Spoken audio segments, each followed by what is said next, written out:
Defilement. When we think about life, we are often more miserable, sad, and desperate than we are happy, joy, and peaceful. If someone who knows Buddhism and understands the teachings of Buddhism, it will help them find peace, happiness, and joy in life. Affliction is the subject of life. We are all ordinary people, so our whole life is in the circle of afflictions. So, is affliction present or not? If you want to know if afflictions are current, ask yourself if you are living a peaceful, comfortable, happy life. Or are we living in a frustrating, stressful, uncomfortable mood, blaming others with fear and suspense? Then this is the product of affliction. This is usually the times when we have the most affliction. These are the times when energy is depleted, health is low, adversity occurs, and attention is paid to others too much. The pressure of work and the nature of success and failures are too much. So, defilement has a chance. A very good association for development. Maybe we are living with afflictions every hour, every minute, every second that we don't realize. What is defilement? Defilement is a state that causes us to lose self-control and peace. When the mood is disturbed by anger, greed, and selfishness, this is the creation of afflictions. Every time afflictions appear, it will stir up, make our mood unstable, and we often have the habit of blaming people, things, and external circumstances. But actually, the defilement comes from ourselves, from our body, speech, and mind. Why do we say it comes from our body, speech, and mind?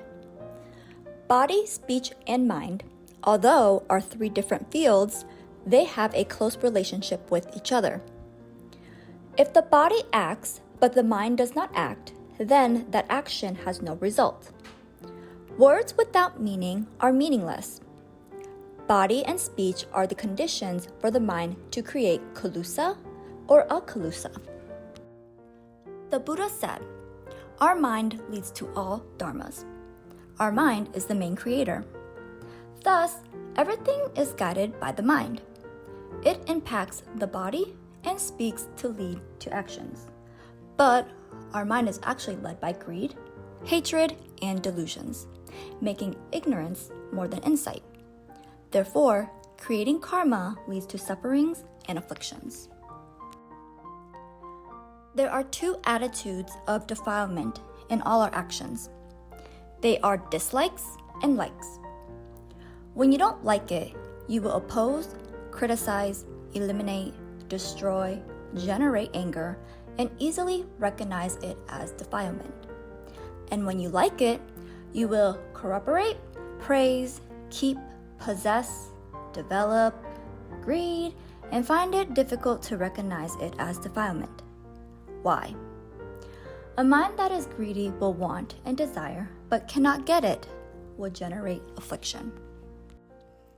Every day like that, we have fostered two minds, greed and hatred, which means we live with afflictions without knowing it.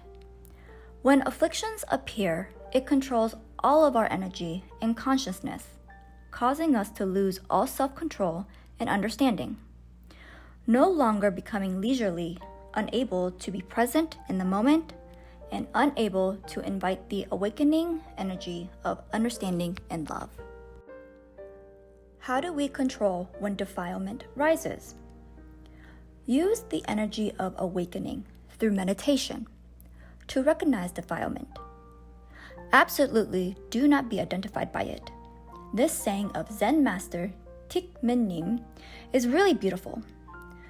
Don't identify with it. That is, don't follow the feelings, sadness, boredom, and despair when afflictions appear. Take a step back. Don't do anything. Don't judge, don't react, but rather recognize and observe it. with all your love and compassion to your afflictions. Just recognize and observe it. If you can practice this skill continuously when defilement arises until they disappear. If you do this a few hundred times, the defilement will weaken and disappear. In fact, defilement are the product of the mechanism of the 5 aggregates, which are form, feeling, perception, action, and consciousness.